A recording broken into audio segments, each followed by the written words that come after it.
Et c'est l'heure de retrouver Michel Topman pour le livre de la semaine. Aujourd'hui, Paris, la Rouge de Rémi Coffert. Michel Topman, bonjour. Bonjour Valérie. Bonjour Rémi Coffert. Bonjour. Alors Rémi Coffert, je suis très heureux de vous recevoir sur ce plateau aujourd'hui. Comment vous présentez? Vous êtes un auteur prolifique, 25 livres, c'est ça? Pas toujours tout seul. Pas toujours tout seul, mais ou donc à beaucoup deux de ou à livres. trois, oui. Beaucoup de livres, Beaucoup de journaliste, historien, mais en fait un écrivain, puisque vos livres, ce ne sont pas simplement des enquêtes, mais dans la forme, souvent, ça se lit comme un roman. Et là, vous publiez maintenant un livre qui s'appelle Paris la Rouge. Alors, Paris la Rouge, sous-titre « Capitale mondiale des révolutionnaires et des terroristes ». Alors, ce que vous nous expliquez, c'est que Paris, depuis environ 2 siècles, depuis la Révolution française, est la capitale et le lieu où se retrouvent les exilés, les parias, les persécutés, les révolutionnaires du monde entier. Et de Marx, Proudhon, Lénine, jusqu'à aujourd'hui. Alors, vous ne faites pas un parallèle un peu... disons un peu, qui choquera des gens, si vous comparez les terroristes de ces dernières années et des révolutionnaires qui ont quand même fondé des États et qui ont servi de modèle pendant longtemps. Alors, mon intention n'est pas de choquer qui que ce soit, mais vous remarquerez que la Révolution française a eu sa phase terroriste sous Robespierre. Il y a d'ailleurs un des personnages de ce livre qui est un révolutionnaire formé sous Robespierre et qui va en fait former les révolutionnaires violents du 19e siècle. Donc vous avez en quelque sorte une tradition à la fois révolutionnaire et terroriste, bien sûr, à Paris. Oui, et puis vous racontez des choses très concrètes. C'est pas un livre de thèse. C'est l'histoire de tous ces gens qui sont venus se réfugier en France. Et puis Paris, ça a été le lieu où Marx et Proudhon ont débattu, où les fondateurs du socialisme ont polémiqué les uns avec les autres, et c'est aussi un lieu où se sont réfugiés des gens qui étaient persécutés. Alors pourquoi Paris a joué ce rôle-là?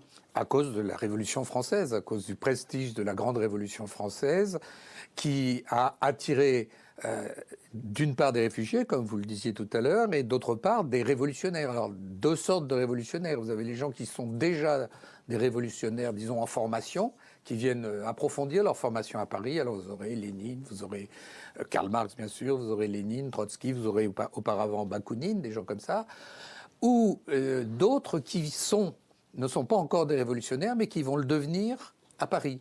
Alors, je pense à Ho Chi Minh, par exemple. Je pense à Zhou Enlai, le futur Premier ministre chinois. Je pense à Deng Xiaoping.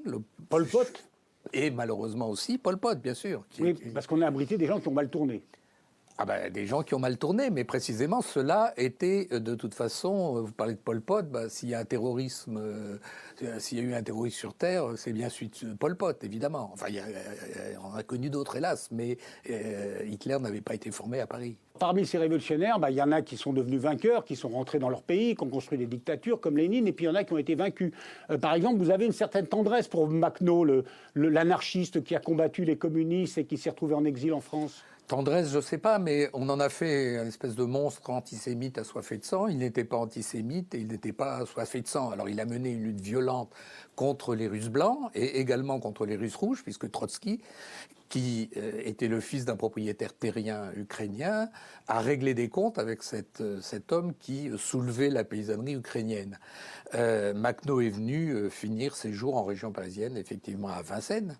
Mais vous en avez un autre, par exemple, qui a échoué, c'est Messaliadj, le fondateur du nationalisme algérien, qui n'a jamais pu revenir en Algérie après l'indépendance et qui est mort en France. Oui, alors justement, la guerre d'Algérie, en partie, s'est jouée à Paris. C'est ça qui est assez paradoxal et intéressant dans votre livre, c'est que c'était une guerre pour l'indépendance de la France, mais que elle est née finalement, l'idéologie nationaliste est née au cœur de la capitale française. Elle est née au cœur de la capitale française, donc sous l'égide de Messaliadj, et il va y avoir une scission au milieu des années 50 entre ceux qui vont créer le FLN, le Front de Libération Nationale, et ceux qui vont rester messalistes. Et ces gens se livrent c'est une guerre civile, et pendant la guerre d'Algérie, eh bien, ils se livrent à des combats extrêmement violents, enfin des attentats, surtout des attentats individuels extrêmement violents. Il y aura 4000 morts suite à ces règlements de compte dans toute la France de 54 à 62. Une dernière question, quel rapport entre les djihadistes qui se sont fait sauter au Bataclan et Lénine, Trotsky, les dirigeants communistes qui sont venus il y a presque 100 ans ou il y a 100 ans se réfugier en France? La différence, c'est que ceux qui sont venus faire leur éducation politique en France et qui étaient étrangers étaient par définition des étrangers. Là, nous avons affaire à une troisième génération qui est une génération... Généralement, ce sont des gens qui sont porteurs de passeports français, bon, parfois belges, parfois franco-belges, et qui se considèrent en quelque sorte comme des ennemis de la France de l'intérieur. Alors, la boucle est bouclée. On avait des étrangers, et maintenant on a des gens qui sont français, mais qui se considèrent comme étrangers, qui veulent faire mal à la France et qui veulent la frapper. Bon, alors pour en savoir plus sur toutes ces histoires, je renvoie les téléspectateurs à votre livre « Paris la Rouge », qui est édité chez Perrin. Merci Rémi Coffeur. À bientôt Valérie.